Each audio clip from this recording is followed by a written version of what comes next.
नमस्कार मित्रों, स्वागत है आपका मेरे इस YouTube चैनल मोहित यादव एजुकेशन पर। इस चैनल पर मैं आपको यूपी आर जे की तैयारी के लिए क्वेश्चन सॉल्व करा रहा हूं मैकेनिकल इंजीनियरिंग के। साथ ही मैंने इस चैनल पर आपको यूपी आर संबंधित यहाँ की सैलरी, प्रमोशन, HRA और विभिन्न अन्य चीज़ों के बारे में बताया है, जिसका डिस्क्रिप्शन मैंने लिंक में उसका डिस्क्रिप्शन दे दिया है। ठीक, और इस जो क्वेश्चन सीरीज चल रही है, इस क्वेश्चन सीरीज की प्लेलिस्ट की भी मैंने लिंक डिस्क्रिप्शन में दे रखी है। तो इसके पहले की जो क्वेश्चन सीरीज है वो भी आप उस लिंक की सहायता जा करके देख सकते हैं, जहां मैंने thermodynamics, fluid mechanics, heat transfer और थ्योरी ऑफ मशीन के कई सवाल कराए हैं। ठीक, तो ये जो तो अभी क्रम चल रहा है थ्योरी ऑफ मशीन का चल रहा है, इसमें आपको जो सॉल्व कराने जा रहा हूँ वो कराने जा रहा हूँ gear and gear 10, theory of machine का चैप्टर गियर एंड गियर 10 से संबंधित सवाल आपको कराने जा रहा हूं। ठीक, तो सबसे पहला क्वेश्चन जो आपका है वो आपकी स्क्रीन पर देख लीजिए कि which one of the following pair is not correctly matched. ये क्वेश्चन दिया है, निम्नलिखित में कौन सा पेयर जो है करेक्टली मैच्ड नहीं है। तो सबसे पहला जो इन्होंने पेयर दिया है वो दिया है पॉजिटिव ड्राइव, बेल्ट ड्राइव। ठीक, देखिए सबसे पहले क्वेश्चन जो है वो मैं आपको बता देता हूँ क्या है कि ये जो उन्होंने कहा कि क्या पॉजिटिव ड्राइव, बेल्ट ड्राइव। तो देखिए पॉजिटिव ड्राइव पहले होती क्या है जान लीजिए। अगर जो वेलोसिटी रेशियो है, मतलब इनपुट वेलोसिटी, वेलोसिटी रेशियो मतलब इनपुट वेलोसिटी और क्या है आउटपुट वेलोसिटी, उन दोनों का जो रेशियो हो वो अगर कांस्टेंट बना रहता है, ठीक है, कांस्टेंट है, तो उसे कहा जाता है कि वो पॉजिटिव ड्राइव है। मतलब कहने का ये है कि जो अगर हम एक तरफ से इनपुट दें और दूसरी तरफ पे एग्जैक्ट उसी के अनुसार आउटपुट प्राप्त होता है, तो उसे हम कहते हैं कि ये पॉजिटिव ड्राइव है। गियर जो होते हैं, गियर पॉजिटिव ड्राइव के उदाहरण होते हैं। ठीक, अब दूसरे जो होते हैं जो नॉन पॉजिटिव ड्राइव होते हैं, ठीक, जो फ्रिक्शन ड्राइव्स होते हैं, मतलब जिनके बीच में फ्रिक्शन फोर्स के कारण मोशन हो रहा होता है, उन्हें हम क्या कहते हैं, उन्हें हम कहते हैं नॉन पॉजिटिव ड्राइव कहते हैं। तो जो बेल्ट ड्राइव होता है, बेल्ट ड्राइव में जो दोनों के बीच में संपर्क होता है, मतलब जैसे एक ये पुली होती है, दूसरी पुली ये होती है, और इनके ऊपर क्या है इस प्रकार की बेल्ट होती है। तो ये जो बेल्ट का मोशन होता है, बेल्ट का मोशन होता है क्या होता है, ड्यू टू फ्रिक्शन होता है। तो हम एग्जैक्टली नहीं कह सकते हैं कि जो इसी की वेलोसिटी होगी वही इसकी वेलोसिटी, उसका रेशियो मतलब इन दोनों की जो वेलोसिटी रेशियो दोनों व्हील का वो हमेशा कांस्टेंट बना रहेगा। तो जो बेल्ट ड्राइव क्या है, नॉन पॉजिटिव ड्राइव है। तो पहला जो क्या हमको गलत मिल जाता है। तो इसका आंसर क्या हो जाएगा, ए। क्यों? क्योंकि इन्होंने क्या पूछा था कि इसमें से कौन सा मैप का मतलब जो पेयर है वो करेक्टली मैच नहीं है, तो पहला ही करेक्टली मैच नहीं है। पॉजिटिव ड्राइव के अन्य उदाहरण होते हैं चेन ड्राइव, जो आपका चेन चालन होता है, चेन ड्राइव वो क्या है पॉजिटिव ड्राइव का उदाहरण है। गियर क्या है पॉजिटिव ड्राइव के उदाहरण है। ठीक, तो चेन एंड स्प्रॉकेट क्या है वो भी पॉजिटिव ड्राइव का उदाहरण है। तो ये जो उदाहरण है सभी क्या है, ये पॉजिटिव ड्राइव के उदाहरण मिल जाते हैं। नॉन पॉजिटिव ड्राइव का उदाहरण आपको मिल जाएगा फ्रिक्शन क्लचेस, हाइड्रोलिक कपलिंग और बेल्ट ड्राइव। ये नॉन पॉजिटिव ड्राइव के उदाहरण है। फिर देखिए जो फ्लूइड कपलिंग होती है या हाइड्रोलिक कपलिंग होती है, उसमें एक तरफ से हाइड्रोलिक क्या बनाता है, एक तरफ से जब हम मोटर से उसको पावर देते हैं तो वो उसमें एक तरह का बनाता है, वॉर्टेक्स फ्लो बनाता है। ठीक, वही वॉर्टेक्स फ्लो और दूसरी लिंक के द्वारा प्राप्त किया जाता है। तो इन दोनों के बीच में जो लिंक बन जाता है उसको कहा जाता है हाइड्रोलिक लिंक या फ्लूइड लिंक कहा जाता है।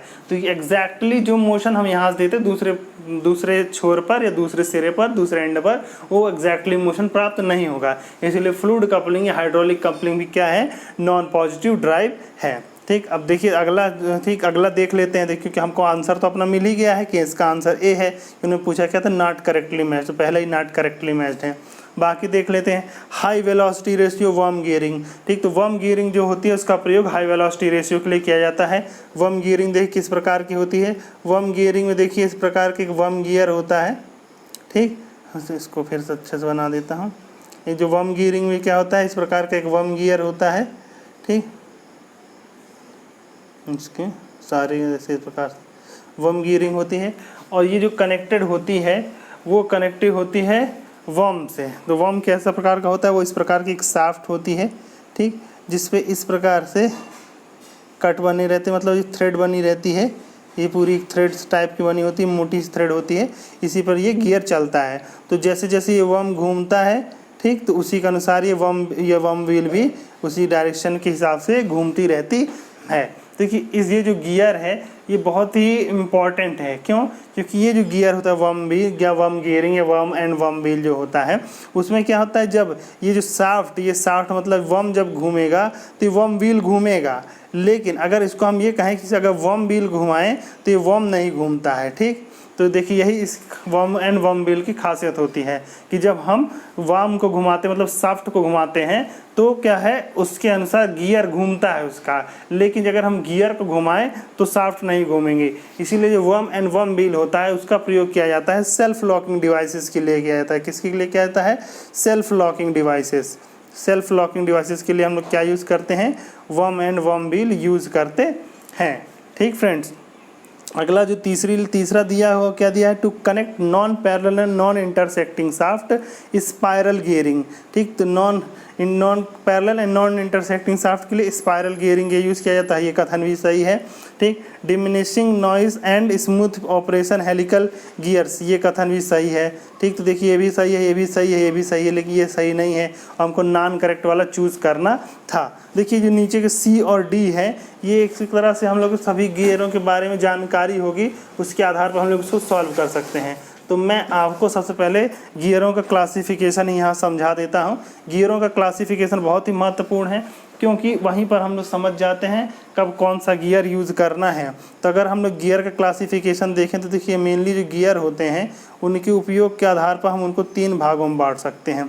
ठीक, 3 भागों में बांट सकते हैं। पहला जो होता है जो पैरेलल एक्सिस गियर होते हैं। किस प्रकार से? पैरेलल एक्सिस गियर, मतलब इस प्रकार के गियर जिनका प्रयोग ऐसी शाफ्ट, 2 पैरेलल शाफ्ट को जोड़ने के लिए किया जाता है। ठीक, और दूसरे जो होते हैं इंटरसेक्टिंग शाफ्ट। इंटरसेक्टिंग शाफ्ट वो है इंटरसेक्टिंग एक्सिस। दूसरी जो गियरिंग होती है इंटरसेक्टिंग एक्सिस, मतलब इस प्रकार के गियर जहाँ यूज किए जाए जो क्या है, जिनकी एक्सिस क्या होती है, इंटरसेक्टिंग होती है। और तीसरा जो होता है वो neither parallel nor intersecting axis, मतलब इस प्रकार के गियर जहाँ पे शाफ्ट ना तो पैरेलल होती है ना ही इंटरसेक्टिंग होती है। ठीक, तो मैं तीनों गियर्स के बारे में आपको बारी बारी बता देता हूँ। तो सबसे पहले जो है पैरेलल गियर। ठीक, पैरेलल एक्सिस गियर या पैरेलल गियर्स। जो पैरेलल एक्सिस गियर्स होते हैं वो मेनली 2 तरीके के होते हैं। जो पैरेलल एक्सिस गियर होते हैं वो 2 तरीके के होते हैं। एक होते हैं स्पर गियर और दूसरे होते हैं हेलिकल गियर। पहले क्या होते हैं? स्पर गियर और दूसरे होते हैं हेलिकल गियर। ठीक, तो देखिए स्पर गियर क्या होते हैं, पहले मैं आपको स्पर गियर बता देता हूँ। ठीक, देखिए spur gear parallel axis gear होते हैं, मतलब जैसे ये एक शाफ्ट की एक्सिस दूसरी शाफ्ट की एक्सिस ये है और इन दोनों के मध्य हमको जोड़ना है, तो एक गियर इस प्रकार होगा और दूसरा गियर इस पर लगा होता है। ठीक, तो इस प्रकार पैरेलल में इस पर तीत होते हैं इस गियर के। अगर हम इसका साइड व्यू देखें तो एक गियर ये होता है, दूसरा गियर ये होता है। ठीक, ओके, तो इसको कहते हैं पैरेलल एक्सिस गियर होते हैं। इनकी डायरेक्शन ऑफ रोटेशन हमेशा क्या है, अपोजिट होगी, मतलब एक अगर क्लॉकवाइज घूम रहा होगा तो दूसरा एंटी क्लॉकवाइज घूम रहा होगा। ठीक, तो इस प्रकार के जो इनके टूथ होते हैं वो मतलब हमेशा परपेंडिकुलर होते हैं, मतलब इसके जो एक्सिस होगी जहाँ मतलब जो एक्सिस है उसके परपेंडिकुलर होते हैं। और इन दोनों गियरों में जो कांटेक्ट होगा वो किस प्रकार का होगा, लाइन कांटेक्ट होगा। किस प्रकार का होगा, लाइन कांटेक्ट। तो ये भी ध्यान रख लीजिए, अगर क्योंकि लाइन कांटेक्ट होता है तो किस प्रकार का पेयर बनता है, हायर पेयर बनता है। इसलिए गियर किसके उदाहरण होते हैं, गियर हायर पेयर के उदाहरण होते हैं। ठीक, अब देखिए इसमें क्या होता है कि जब 2 गियर आपस में मिलते हैं तो पूरी तरह से मतलब पूरे के टूथ की विड्थ जो होती है उस टूथ विड्थ पे पूरा का पूरा कांटेक्ट होता है, मतलब एक गियर का जो टूथ होगा दूसरे गियर का जो टूथ होगा वो एकदम लाइन में कांटेक्ट होंगे। तो इसलिए इनकी जो एफिशिएंसी होगी, इनकी एफिशिएंसी बहुत अच्छी होती है, मतलब इनकी हाई एफिशिएंसी होती है। इस पर गियर जो होते हैं हाई एफिशिएंसी होते हैं। ठीक, और साथ में इसकी विशेषता ये होती है कि इनकी मैन्युफैक्चरिंग भी ईजी होती है। क्या होती है, इसकी मैन्युफैक्चरिंग भी ईजी होती है। इसीलिए मोस्ट ऑफ द प्लेसेस जो आपको मिलेंगे स्पर गियर ही मिलते हैं, और जितने अधिकतर जगहों पर हम लोग क्या कहेंगे, स्पर गियर को ही पाएंगे। ठीक, और साथ में इनकी इम्पैक्ट स्ट्रेंथ भी अच्छी होती है। लेकिन इसका एक घाटा है, इसका एक घाटा ये है कि इसमें साउंड बहुत होता है। क्या होता है, इनमें नॉइज़ बहुत होता है। इनमें क्या होता है, नॉइज़ बहुत होता है। तो इस नॉइज़ को कम करने के लिए हेलिकल गियर यूज किए जाते हैं। ठीक, क्या किया जाता है, हेलिकल गियर यूज किए जाते हैं। तो हेलिकल गियर क्या है, ये भी देखिए हम बता रहे हैं वो पैरेलल एक्सिस गियर ही हैं, तो उसमें आते हैं हेलिकल गियर। ठीक, तो हेलिकल गियर की क्या विशेषता होती है? हेलिकल गियर और स्पर गियर में बस क्या होता है, अंतर ये होता है कि अभी जो हमने आपको बताया था टूथ क्या होते हैं, वो एक्सिस के परपेंडिकुलर होते हैं, लेकिन हेलिकल गियर में जो टूथ होते हैं वो इस प्रकार इंक्लाइंड होते हैं। क्या होते हैं? इस प्रकार से इंक्लाइंड होते हैं। तो इसमें क्या होगा, इसमें ध्यान रखिए कि जो क्या होते हैं, इंक्लाइंड होते हैं। तो इसमें एक चीज़ ध्यान रखना है आपको कि देखिए, अगर ऊपर वाले गियर का मतलब एक गियर के जो हेलिक्स हैं अगर लेफ्ट हैंड साइडेड है, मतलब लेफ्ट हैंड साइडेड बनाए गए हैं, तो जो दूसरे हेलिकल गियर होगा उसके जो टूथ होंगे उसके अपोजिट होंगे। मतलब हेलिकल गियर के जो टूथ होते हैं उनका जो हेलिक्स एंगल होता है दोनों गियर का अपोजिट डायरेक्शन में होता है। ठीक, तो ये हेलिकल गियर होते हैं। अब जब हेलिकल गियर एक दूसरे से कांटेक्ट करते हैं तो उनमें क्या होता है, पॉइंट कांटेक्ट होता है। किस प्रकार का होता है? पॉइंट कांटेक्ट होता है।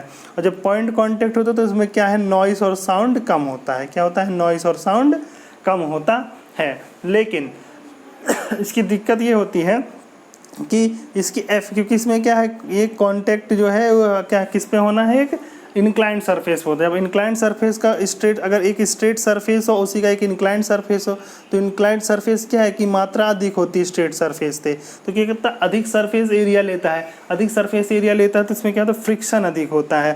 और जब फ्रिक्शन अधिक होता है तो इसमें क्या है, इसकी एफिशिएंसी क्या है, स्पर गियर से कम हो जाती है। तो हम लोग कह सकते हैं जो हेलिकल गियर होते हैं, हेलिकल गियर की जो एफिशिएंसी होगी वो स्पर गियर से की एफिशिएंसी से कम होगी। साथ ही इसमें क्या होता है कि इसकी चौड़ाई क्योंकि अधिक मिल जाती है, क्योंकि देखिए इसमें जो चौड़ाई है वो क्या अधिक मिल रही है, तो इनकी क्या है, स्ट्रेंथ अधिक होती। क्या होती है?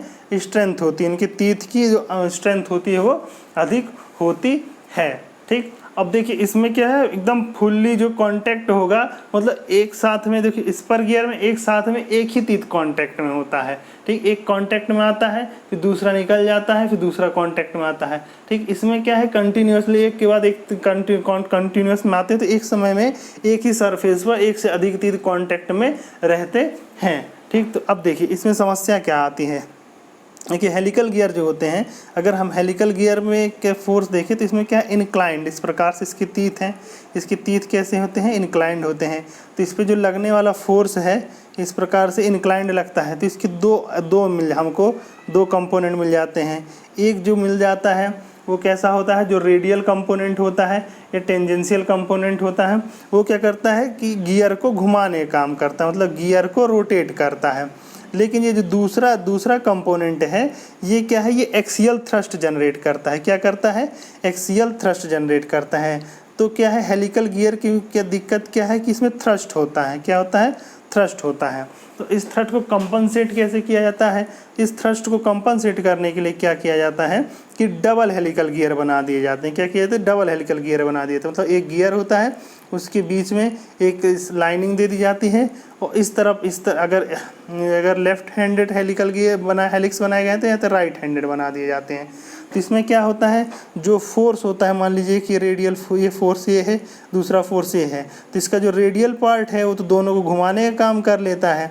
लेकिन जो इसका एक्सियल थ्रस्ट है, जो इसका एक्सियल थ्रस्ट है और जो इसका एक्सियल थ्रस्ट है, तो दोनों के एक दूसरे को कैंसिल कर देते हैं। तो दोनों एक दूसरे को कैंसिल कर देते हैं। जब दोनों दूसरे कैंसिल कर देते हैं तो जो नेट एक्सियल थ्रस्ट हो जाता है वो क्या हो जाता है, 0 हो जाता है। ठीक, तो जब डबल है तो इसे क्या कहते हैं, डबल हेलिकल गियर कहते हैं। डबल हेलिकल गियर का एक और नाम है, डबल हेलिकल गियर को ही कहा जाता है हैरिंगबोन गियर कहा जाता है। क्या कहा जाता है? हैरिंगबोन गियर कहा जाता है। डबल हेलिकल गियर को ही क्या कहा जाता है, हेलिकल को हैरिंगबोन गियर कहा जाता है। HERRINGBONE हैरिंगबोन गियर कहा जाता है। ठीक, ये हो गए पैरेलल एक्सिस गियर। तो पैरेलल एक्सिस गियर कौन कौन से हो गए, स्पर गियर और हेलिकल गियर। हेलिकल गियर में कौन से, सिंगल हेलिक्स और डबल हेलिक्स। अब देखिए अगर क्या है, शाफ्ट क्या है, पैरेलल ना होकर इंटरसेक्टिंग शाफ्ट है। किस प्रकार की शाफ्ट है, इंटरसेक्टिंग शाफ्ट है। इंटरसेक्टिंग शाफ्ट है। तो अगर इंटरसेक्टिंग शाफ्ट है तो वहाँ पे किस प्रकार के गियर यूज होते हैं, उसमें जो गियर यूज होते हैं वो होते हैं बेवल गियर या स्पाइरल बेवल गियर। और जो तीसरे होते हैं एक होते हैं माइटर gear, MITR माइटर gear, MITRE माइटर gear. तो इंटरसेक्टिंग शाफ्ट के लिए हम लोग क्या है 3 प्रकार गियर यूज़ करते हैं, एक bevel gear, spiral bevel gear और माइटर गियर। ठीक फ्रेंड्स, तो अब देखिए अब इस बेवल गियर किस प्रकार से होते हैं। बेवल गियर जो होते हैं, बेवल गियर इस प्रकार से होते हैं, मान लीजिए एक शाफ्ट ये है और दूसरी शाफ्ट ये है, अगर दोनों इंटरसेक्ट कर रहे हैं तो पहला जो बेवल गियर होगा इस प्रकार से होगा, ठीक, और इसके तीर इस प्रकार से होते हैं, और दूसरा जो बेवल गियर इस पर लगा होगा वो इस प्रकार से होगा और उसके तीर इस प्रकार से होंगे। तो जो इंटरसेक्टिंग शाफ्ट होती है, ठीक, उसके लिए हम लोग क्या यूज़ करते हैं, बेवल गियर यूज़ करते हैं। ठीक, और अगर इसी बेवल गियर के जो तीत हैं, अगर हम इसी अभी क्या है हमने स्ट्रेट तीत बनाए हैं, ठीक, अगर ये बेवल गियर के जो तीत हैं स्ट्रेट ना बना करके कैसे बना दीजिए, इस पर कर्वेचर में बना दिए जाते हैं, इस प्रकार से कर्ड बना दिए जाते हैं, तो उसी को कह दिया जाता है कि स्पायरल बेवल गियर है। ठीक, इसे क्या किया जाता है, स्पायरल बेवल गियर कहते हैं। तो स्पायरल बेवल गियर का प्रयोग कहाँ किया जाता है, इंटरसेक्टिंग शाफ्ट के लिए। स्पायरल बेवल गियर है, नॉर्मल बेवल गियर कहाँ यूज़ किया जाता है, इंटरसेक्टिंग शाफ्ट के लिए किया जाता है। यदि 2 गियर इस प्रकार के हों कि वो उन दोनों के एक दूसरे परपेंडिकुलर हों, उनके साइज़ जो है, साइज इन दोनों का जो साइज़ है, इस गियर का इस गियर का, दोनों सेम हो, ठीक, मतलब बेवल गियर इस प्रकार का बेवल गियर जिसके साइज सेम होते हैं और दोनों एक दूसरे परपेंडिकुलर होते हैं, उनको माइटर गियर कहा जाता है। MITRE माइटर gear. अक्सर एग्जाम में पूछ दिया जाता है माइटर गियर्स आर, तो माइटर गियर्स क्या होते हैं, माइटर गियर्स भी बेवल गियर ही होते हैं। ठीक, इसमें जो कांटेक्ट होता है, इसमें जो कांटेक्ट होता है वो भी स्मूथ एक्शन होता है। ठीक, तो जब 2 शाफ्ट एक दूसरे पैरेलल परपेंडिकुलर होंगी तो उसे हम क्या कहेंगे, कहेंगे कि ये किस प्रकार के हैं, ये बेवल गियर है, वहाँ पर हम बेवल गियर यूज़ कर सकते हैं। अब देखिए जो तीसरा है कि अगर शाफ्ट नॉर इंटरसेक्टिंग है, ना ही इंटरसेक्ट कर रही है, नॉन इंटरसेक्टिंग, ठीक, और ना ही क्या है, ना ही पैरेलल है, नाइदर इंटरसेक्टिंग नॉर पैरेलल, ना ही तो पैरेलल शाफ्ट है ना ही इंटरसेक्ट कर रही है। तो ऐसी स्थिति में क्या किया है, तो ऐसी स्थिति में जो गियर यूज किए जाते हैं उन गियर होते हैं स्पाइरल गियर। देखिए अभी हमने स्पाइरल बेवल गियर कहा, तो जब स्पाइरल बेवल गियर होता है तो उसका प्रयोग कहाँ किया जाता है, स्पाइरल बेवल गियर का प्रयोग तो परपेंडिकुलर शाफ्ट को जोड़ने के लिए किया जाता है। लेकिन अगर सिर्फ स्पाइरल वर्ड लिखा स्पाइरल गियर तो इसका प्रयोग किया जाता है neither parallel non intersecting axis shaft के लिए किया जाता है। और दूसरे जो यूज किए जाते हैं होते हैं हाइपॉइड गियर। कौन से यूज किए जाते हैं, हाइपॉइड गियर यूज किए जाते हैं। ठीक, और तीसरे जो यूज किए जाते हैं वो होते हैं वर्म एंड वर्म व्हील, जो अभी हमने आपको वर्म एंड वर्म व्हील के बारे में अभी बताया ही है थोड़ी देर पहले। ठीक, तो अब देखिए आपको स्पाइरल गियर के बारे में बता देते हैं। ठीक, तो स्पाइरल गियर जो होते हैं, स्पाइरल गियर को क्रॉस्ड हेलिकल गियर भी कहा जाता है। क्या कहा जाता है, क्रॉस्ड हेलिकल गियर भी कहा जाता है। ठीक, तो इसमें क्या होते हैं, ये बस क्या दो देखिए स्पर गियर की ही तरह हैं, लेकिन बस अंतर ये होता है कि ये अपने एक्सिस से एग्जैक्टली मतलब क्या है एकदम एक ही एंगल पर अटैच ना हो करके इनका एंगल जो होता है वो डिफरेंट हो जाता है। इनका क्या हो जाता है, एंगल डिफरेंट हो जाता है। मतलब जो शाफ्ट अगर ना तो पैरेलल हो ना तो इंटरसेक्टिंग हो, ठीक, तब हम क्या करेंगे, स्पाइरल बेवल गियर का यूज़ करेंगे। हाइपॉइड गियर किस प्रकार से होते हैं, हाइपॉइड गियर होते हैं उनकी संरचना इस प्रकार से होती है। ठीक, इसमें एक गियर होता है, ठीक, और दूसरा एक हाइपॉइड होता है, वो इस प्रकार से हाइपॉइड होता है जो इस पर प्रकार से घूमता रहता है। ठीक, मतलब ये 2 गियर एक तरह से होते हैं, एक हाइपॉइड होता है, दूसरा ये सन गियर या ऑफसेट। तो इन दोनों के बीच में देखिए एक विशेष अंतर होता है, इसका एक्सिस और इसके एक्सिस, इन दोनों के एक्सिस में क्या होता है, थोड़ा सा अंतर होता है। ये जो एक्सिस होता है इसी को कहा जाता है कि ऑफसेट है। क्या है ये, ऑफसेट है। तो हाइपॉइड गियर की सबसे बड़ी विशेषता क्या होती है, उसमें ऑफसेट होता है। मतलब ये जो मेन गियर, रनिंग गियर और रनर गियर, मतलब जो क्या है ड्राइविंग गियर, ड्रिवन गियर, दोनों में क्या होता है, थोड़ा सा ऑफसेट रहता है। ठीक, और तीसरा जो यूज़ किए जाते हैं वर्म एंड वर्म व्हील के बारे में आपको मैंने बता ही दिया है। ठीक, तो इस प्रकार से गियर का नाम कब कहाँ यूज़ होते हैं आप समझ गए हैं। तो ये जो था ये क्लासिफिकेशन ऑफ गियर था। अगला क्वेश्चन ले लेते हैं। अगला क्वेश्चन है the gear train usually employed in clocks is आ। देखिए क्लॉक में किस प्रकार की गियर ट्रेन का यूज किया जाता है। ठीक। तो देखिए जो गियर ट्रेन होती है कौन कौन तरह की होती है, simple gear train, compound gear train, compound gear train होती है, इसके अलावा रिवर्टेड गियर ट्रेन होती है, ठीक, और डिफरेंशियल गियर ट्रेन भी होती है, ठीक। तो देखिए क्या होता है, कौन कब कौन किस प्रकार से होती हैं गियर ट्रेन, पहले मैं आपको बता देता हूँ सभी को, फिर उसके बाद हिसाब से उनका यूज़ भी बता देता हूँ, तो उसे हम क्या तब हम लोग आगे बढ़ेंगे, ठीक। देखिए सबसे पहले मैं बता देता हूँ आपको सिंपल गियर ट्रेन क्या होती है। Simple gear train, simple gear train क्या होती है, सिंपल गियर ट्रेन क्या होती है, एक गियर होता है, उसके बाद दूसरी गियर होता है, फिर उससे तीसरा गियर चल रहा है, उसके बाद चौथा गियर चल रहा है, फिर पांचवा गियर चल रहा है, ठीक। तो इसी प्रकार क्या है, कंटिन्यूअसली में कई गियर से एक दूसरे से चलते रहते हैं, ठीक। तो ऐसे चलते चले जाते हैं, तो इसको क्या कहते हैं, सिंपल गियर ट्रेन है। सिंपल गियर ट्रेन की विशेषता क्या होती है, अगर हमको नंबर देते हैं 1 2 3 4 एंड 5, तो जितने इवन नंबर होंगे जैसे 1 3 एंड 5, इन सभी का डायरेक्शन सेम होगा। मतलब अगर ये क्लॉकवाइज घूम रही होगी तो बाकी एक अगर क्लॉकवाइज घूम रहा है तो 3 5 भी क्लॉकवाइज घूम रहे होंगे, और अगर एक एंटी क्लॉकवाइज घूम रहा होगा तो 1 3 5 जितने भी ऑड नंबर होंगे सभी एक डायरेक्शन घूमते हैं, और जितने भी इवन नंबर वाले होते हैं वो सभी एक डायरेक्शन में घूमते हैं, ठीक। तो इसमें देखिए क्या होता है, जब दो गियर आपस में मैच करते हैं, कोई भी दो गियर हम लोग जब मैच करते हैं, तो मान लीजिए अगर इसकी वेलोसिटी ω1 है, इसकी वेलोसिटी ω2 है, इसमें नंबर ऑफ टीथ T1 है, इसके नंबर ऑफ टीथ T2 है, ठीक। तो सीधा सीधा क्या होता है, इनका जो रेशियो होता है ω1 डिवाइडेड बाई ω2, मतलब जो इनकी वेलोसिटी का रेशियो होता है वो इनके नंबर ऑफ टीथ के अपोजिट क्रम में होता है, मतलब T2/T1 होता है, जो भी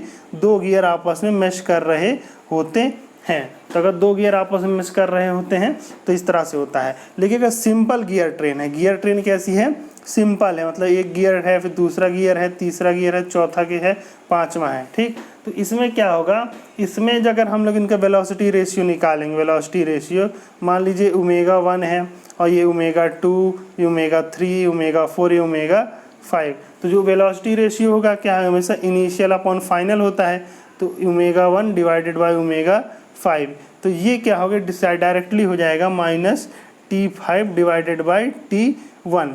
मतलब जो सिंपल गियर ट्रेन होती है उसमें जो वेलोसिटी रेशियो सिर्फ और सिर्फ डिपेंड करता है इनिशियल गियर और फाइनल गियर पे, ठीक। इनिशियल गियर और फाइनल गियर पे डिपेंड करता है, बीच में कितने गियर लगे हैं इस पर डिपेंड नहीं करता है। तो ये सबसे बड़ी बात आपको याद रखनी है कि सिंपल गियर ट्रेन में जो velocity ratio only depends upon initial gear and final gear, ठीक फ्रेंड्स। अब देखिए अगला बता देते हैं कंपाउंड गियर ट्रेन क्या होती है।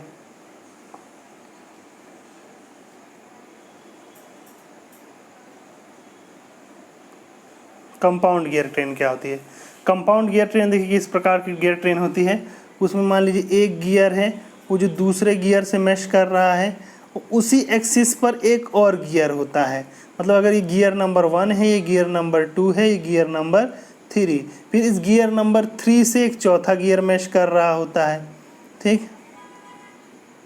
जो इससे क्या है, ये चौथा गियर मैच कर रहा होता है, ये आपका 2 नंबर हो गया, ये 4 नंबर हो गया।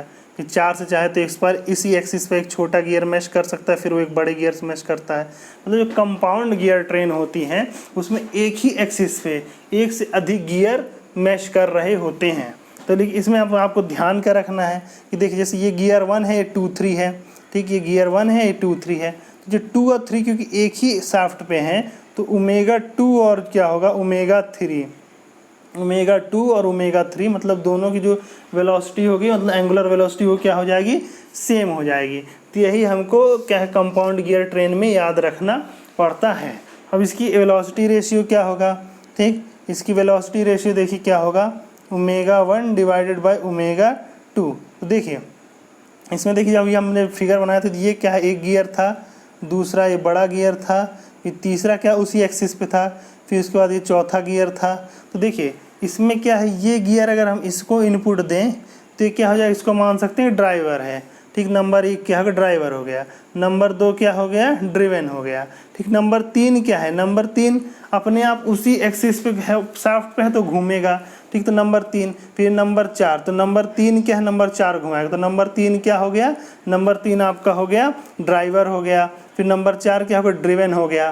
ठीक। मतलब जो शाफ्ट पे घूम रहा है, ड्रिवन है, वो एक तरफ से मान लीजिए, और जो दूसरा ड्राइवर घुमा रहा है, तो इस तरह से। तो जो कंपाउंड गियर होते हैं उनके जो वेलोसिटी रेशियो होता है, कंपाउंड गियर वेलोसिटी रेशियो जो होता है omega 1 initial upon omega final, वो होते हैं। इसमें हम लोग क्या करेंगे कि क्या है, इसमें एक ऊपर जो ले लेंगे ड्रिवन गियर के जो नंबर ऑफ टीथ हैं उनका प्रोडक्ट ले लेंगे, और नीचे जो ले लेंगे ड्राइवर गियर पे जो नंबर ऑफ टीथ है उनका प्रोडक्ट ले लेंगे। ठीक। मतलब सीधे सीधे अगर मैं एक गियर ट्रेन आपको बनाता हूँ फिर आपको बताता हूँ। ठीक। तो मान लीजिए 1 है, ये क्या है, ये 1 है, इसमें नंबर ऑफ टीथ T1 है।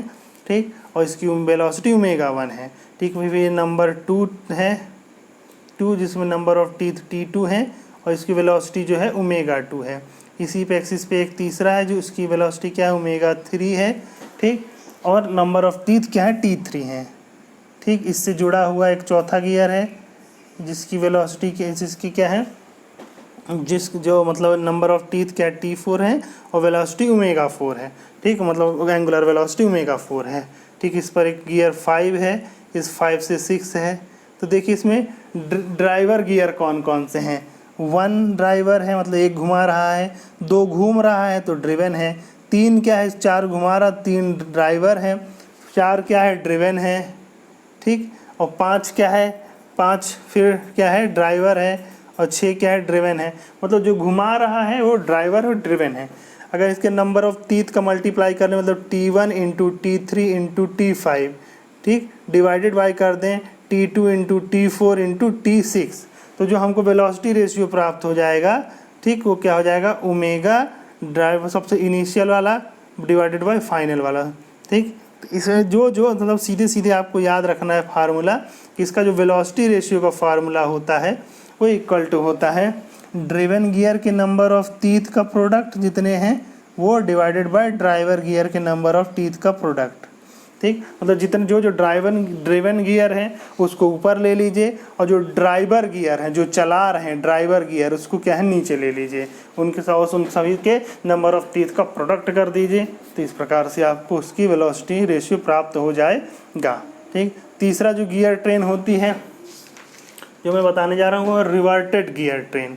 क्या होती है, रिवर्टेड गियर ट्रेन।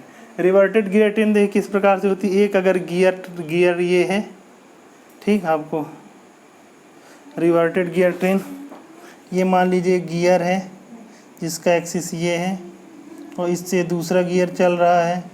ठीक। फिर इससे एक तीसरा, इसी शाफ्ट पे कंपाउंडिंग द्वारा हमने एक और गियर है, और इस गियर से एक चौथा गियर चल रहा है। तो अगर जो इनिशियल गियर है, जो पहला इनिशियल गियर है और जो फाइनल गियर है, इन दोनों की एक्सिस अगर एक कोएक्सियल है, मतलब इनिशियल गियर और फाइनल गियर की एक्सिस अगर कोएक्सियल है, तो इसको कहा जाता है रिवर्टेड गियर ट्रेन कहा जाता है। इसको क्या कहा जाता है, रिवर्टेड गियर ट्रेन कहा जाता है। मतलब इनपुट शाफ्ट और आउटपुट शाफ्ट की जो मतलब एक्सिस होगी वो एक ही शाफ्ट पर होती है।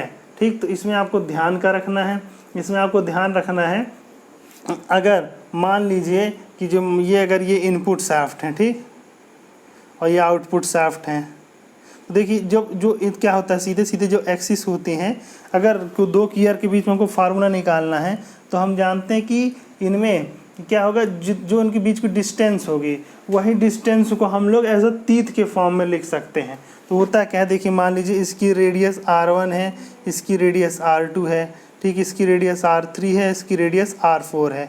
ठीक। तो इनकी रेडियस तो R1 plus R2 equal to R3 plus R4 होगा, क्योंकि ये रेडियस प्लस ये रेडियस बराबर ये रेडियस प्लस ये रेडियस, मतलब ये डिस्टेंस यहाँ, ये डिस्टेंस यहाँ। तो हम लिख सकते हैं कि अभी जो बनाया था हमने वो R1 प्लस R2 बराबर R3 प्लस R4 होता है। अब हम जानते हैं इसको अगर हम डी के फॉर्म में लिखें तो ये डायमीटर के फॉर्म में बदल जाएगा, क्योंकि 2 का मल्टीप्लाई करें तो पूरा डायमीटर फॉर्म में बदल जाएगा। अब हम जानते हैं कि डायमीटर बराबर क्या होता है, डायमीटर बराबर होता है यम इंटू टी होता है। यम क्या है, मॉड्यूल है, मॉड्यूल बराबर क्या होता है, डी बाई टी होता है। तो इसमें रख दीजिए, तो मॉड्यूल के यहाँ पे जैसे अगर आर को हम लोग डी के फॉर्म में लिख दें, ठीक, तब भी वही आंसर आना चाहिए। यम रख देंगे तो क्यों, यम T1 प्लस यम T2। अब देखिए जितने भी मैशिंग गियर होते हैं उन सबका मॉड्यूल सेम होता है, तो यम T3 प्लस यम T4, तो यम सबका कैंसिल हो जाएगा, ठीक। तो अब तो क्या हो जाएगा, जब यम कैंसिल हो जाएगा तो उनके नंबर ऑफ जो तीत हैं उन नंबर ऑफ तीत के फार्मूले हमको क्या मिल जाएगा, T1 plus T2 equal to T3 plus T4। मतलब सीधे सीधे समझिए किसी गियर ट्रेन में आप रेडियस के फॉर्म में कोई फार्मूला निकाल लेते हैं तो उस रेडियस की जहाँ पे आप सीधे सीधे उसके नंबर ऑफ टीथ भी रख सकते हैं। तो रिवर्टेड गियर ट्रेन का प्रयोग यहाँ जो होता है क्लॉक्स में होता है, जो क्लॉक होती घड़ियाँ वहाँ पर रिवर्टेड गियर ट्रेन का प्रयोग किया जाता है। इसके बाद होता है डिफरेंशियल, बाद होता है चौथा एपिसाइक्लिक गियर ट्रेन। कौन सा gear train, epicyclic gear train. Epicyclic gear train, epicyclic gear train देखिए किस प्रकार की होती है। एपिसाइक्लिक गियर ट्रेन जो होती है उसमें मेन एक आपका मेन गियर होता है और दूसरा एक गियर जो होता है दूसरी उसके चारों तरफ घूम रहा होता है, लेकिन इन दोनों को एक आर्म की सहायता से जोड़ दिया जाता है। इन दोनों क्या किया जाता है, एक आर्म की सहायता से जोड़ दिया जाता है।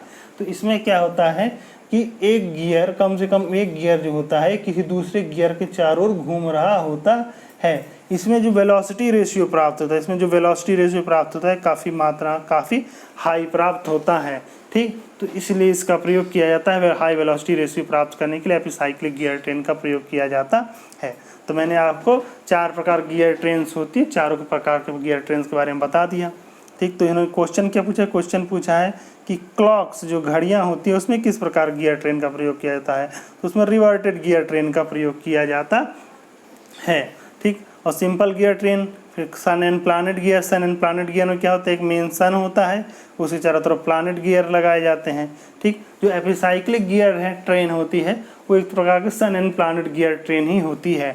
डिफरेंशियल गियर का प्रयोग कहाँ किया जाता है, मैं जब आपको पहला चैप्टर बता रहा था प्लेनर मैकेनिज्म तो उसमें मैंने आपको बताया डिफरेंशियल गियर का प्रयोग कहाँ किया जाता है, 4 व्हीलर्स में किया जाता है, ठीक। ऑटोमोबाइल्स के 4 व्हीलर में किया जाता है। इसका काम क्या होता है, इसका काम होता है जब किसी मोड़ पे 2 पहिए होते हैं गाड़ी के, तो जब किसी कर्व पाथ पे चलते हैं तो जो बाहर का पहिया होता है उसको अधिक दूरी तय करनी होती है, जो बाहर का पहिया होता है उसको अधिक दूरी तय करनी होती है इतनी, जबकि अंदर पहिए कम दूरी तय करनी होती है। तो उन पहियों के बीच में जो डिफरेंस वेलोसिटी यानी एरिया वेलोसिटी का डिफरेंस आता है वो डिफरेंस क्रिएट किया जाता है किसकी सहायता से, डिफरेंशियल गियर की सहायता से किया जाता है, ठीक। ओके फ्रेंड्स, तो इसका आंसर रिवर्टेड गियर ट्रेन हो गया। अगला क्वेश्चन ले लेते हैं।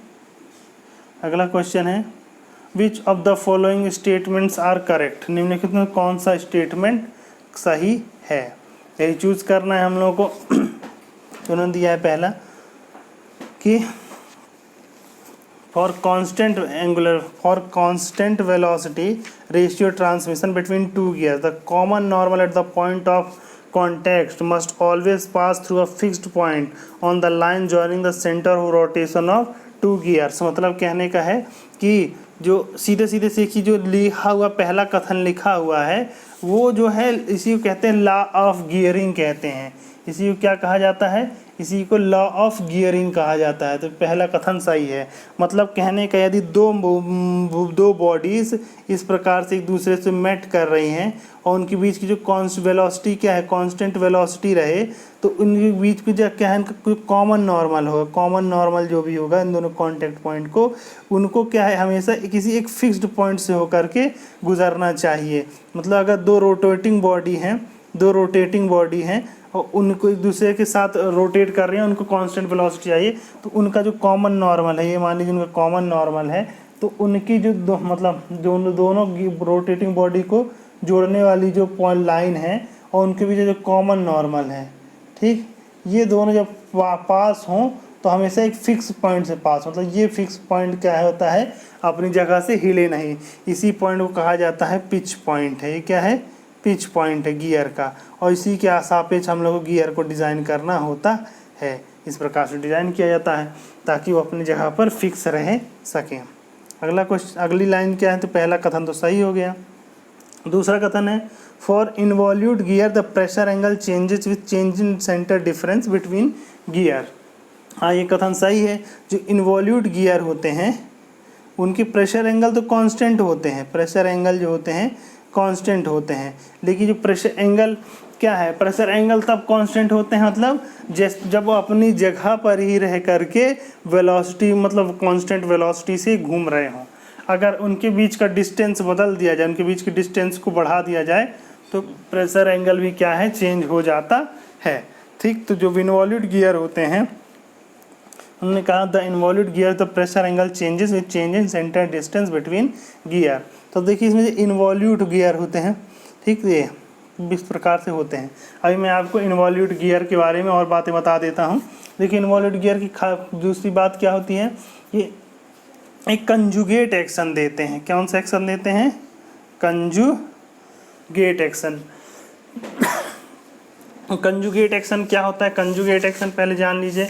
कंजुगेट एक्शन का मतलब होता है कि जब दो गियर हों, दो गियर एक दूसरे से मैच कर रहे हैं, एक दूसरे से मिल रहे हों, ठीक, तो उनके क्या है, इनको कांस्टेंट जो वेलोसिटी रेशियो हमेशा कांस्टेंट बना रहता है थ्रू आउट द कॉन्टैक्ट, वो कॉन्टैक्ट टर्म, ठीक, मतलब जब तक कॉन्टैक्ट रहेगा तब तक क्या है, वेलोसिटी रेशियो कांस्टेंट बना रहेगा। तो यही हमारी ज़रूरत होती है। लेकिन ध्यान रखिए, जो कंजुगेट तीत होते हैं उनकी मैन्युफैक्चरिंग बहुत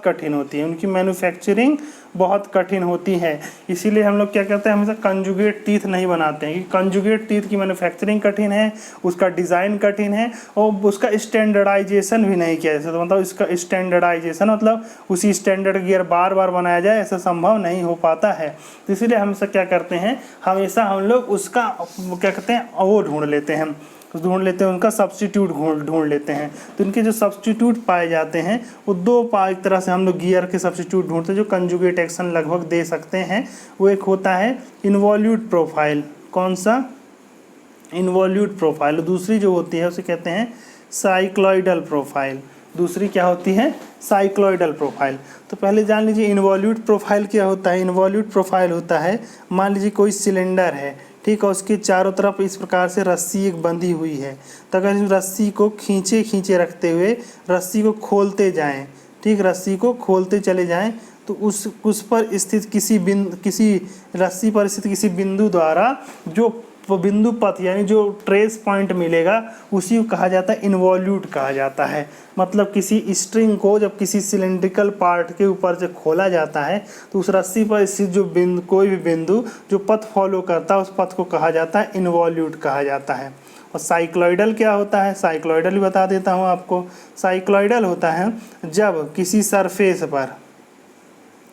किसी सरफेस पर कोई व्हील रोल कर रहा होता है, क्या कहता है, रोल कर रहा हो, तो इस पर स्थित कोई बिंदु है, कोई भी बिंदु मतलब इसकी सरकमफ्रेंस पर स्थित कोई जो बिंदु होता है वो जो पथ फॉलो करता है उस पथ को कहा जाता है साइक्लॉइडल कहा जाता है। उस पथ को क्या कहा जाता है, साइक्लॉइडल कहा जाता है। यदि अगर सरफेस किस प्रकार का हो, सरफेस अगर कन्वेक्स हो, कन्वेक्स टाइप का मतलब उत्तल सरफेस हो, तो और उस पर कोई व्हील जो घूम रहा हो तो व्हील की परिधि पर स्थित कोई बिंदु से सरकमफ्रेंस पर स्थित कोई बिंदु जो पथ फॉलो करता है वो पथ कहलाता है एपिसाइक्लॉइड। क्या कहलाता है, एपिसाइक्लॉइड। मतलब ठीक, अगर किसी भी पथ पे हो तो उसे साइक्लॉइड कहेंगे, लेकिन अगर कॉन्वेक्स पर घूम रहा तो उसे एपिसाइक्लॉइड कहेंगे। इसी प्रकार अगर कोई व्हील किसी कनकेव सरफेस पे घूम रहा हो, कनकेव सरफेस पे घूम रहा हो तो जो इसके द्वारा पाथ किसी परिधि पर स्थित किसी बिंदु द्वारा जो पाथ फॉलो किया जाएगा उसे कहा जाएगा हाइपोसाइक्लॉइड। क्या कहा जाएगा, हाइपोसाइक्लॉइड कहा जाएगा। ठीक, तो एपिसाइक्लॉइड हाइपोसाइक्लॉइड याद कर लीजिए। ठीक, तो दो तरीके के गियर बना सकते हैं। गियर की जो प्रोफाइल दो तरीके की बनाई जा सकती है, एक इन्वॉल्यूट बनाई जाती सकती है, दूसरी साइक्लॉइडल बनाई जा सकती है। तो जो इन्वॉल्यूट बनाई जाती है उसकी क्या क्या विशेषता होती है। नंबर एक तो कंजुगेट एक्शन देते हैं, उनका जो मतलब विशेषता होती है, उनकी जो प्रोफाइल होती है, उनका जो एक्शन होता है वो कंजुगेट एक्शन होता है। ठीक, साथ ही जो इन्वॉल्यूट प्रोफाइल होता है उनका जो प्रेशर एंगल होता है वो कांस्टेंट बना रहता है। ठीक, उसके अलावा तीसरा जो था, इसमें जो कर्वेचर बनाना होता है, सिंगल कर्वेचर बनाना होता है। जो इन्वॉल्यूट प्रोफाइल होती है उसमें सिर्फ हमको क्या बनाना होता है, इन्वॉल्यूट प्रोफाइल बनानी होती है, मतलब एक ही कर्वेचर बनाना होता है। ठीक, और इसमें जो लाइन ऑफ एक्शन होता है वो स्ट्रेट लाइन होता है। किस प्रकार का होता है, स्ट्रेट लाइन होता है। ठीक, ये सब चीज़ें याद रख लीजिए क्योंकि सर एग्जाम में पूछ लेता है इन्वॉल्यूट प्रोफाइल की लाइन ऑफ उसका एक्शन क्या होता है, तो लाइन ऑफ एक्शन क्या होता है, स्ट्रेट लाइन होता है। ठीक, ओके। अब और देख इसी प्रकार, इसलिए इसकी जो मैंने इसलिए क्योंकि इसमें एक ही कर्व बनाना होता है, सिर्फ इन्वॉल्यूट कर्व, तो इसलिए इसकी मैन्युफैक्चरिंग क्या होती है, वो आसान होती है। लेकिन इसकी घाटा कैसा, घाटा क्या वीक होता है। किस प्रकार क्या होता है, वीक होता है, मतलब इसकी स्ट्रेंथ जो होती है कम होती है। अगर इसमें जो है कम नंबर ऑफ टीथ पे इसको संचालित नहीं किया जा सकता। दूसरा इसकी हानि क्या है, इसके नंबर ऑफ टीथ क्या, हमेशा हमको मिनिमम एक नंबर ऑफ टीथ की संख्या होती है, इससे कम अगर रखेंगे तो क्या हो जाता है, इसमें इंटरफेरेंस के चांसेस आते हैं। जबकि जो साइक्लॉइडल प्रोफाइल होती है उसकी क्या क्या विशेषता होती है, साइक्लॉइडल प्रोफाइल की विशेषता होती है, नंबर एक विशेषता, ये भी कंजुगेट एक्शन देता है, मतलब इसमें भी कांस्टेंट वेलोसिटी रेशियो प्राप्त किया जा सकता है। लेकिन इसकी दिक्कत क्या है, इसकी क्या है, इसमें डबल कर्वेचर बनाना पड़ता है। क्या बनाना पड़ता है, डबल कर्वेचर बनाना पड़ता है। मतलब कि अगर जैसे ये गियर टीथ की प्रोफाइल है तो इसमें क्या है, पिच सर्किल की एक साइड हमको हाइपोसाइक्लॉइड बनाना पड़ता है और दूसरी तरफ क्या बनाना पड़ता है, एपिसाइक्लॉइड बनाना पड़ता है। तो इसमें हमें कैसे डबल कर्वेचर बनाना पड़ता है, और डबल कर्वेचर बनाना पड़ता है, इसीलिए इसकी क्या है, मैन्युफैक्चरिंग कठिन हो जाती है। ठीक, और इसका लाइन ऑफ एक्शन क्या होता है, अभी मैंने बताया कि इन्वॉल्यूट प्रोफाइल का लाइन ऑफ एक्शन क्या है, स्ट्रेट लाइन है, लेकिन इसका लाइन ऑफ एक्शन क्या होता है, इसका लाइन ऑफ एक्शन एक कर्व होता है। ठीक, अब देखिए इसका जो प्रेशर एंगल है ये लगातार बदलता रहता है, मतलब इसका प्रेशर एंगल कांस्टेंट नहीं रहता है। ठीक, अब देखिए लेकिन इसमें इंटरफेरेंस नहीं होता है।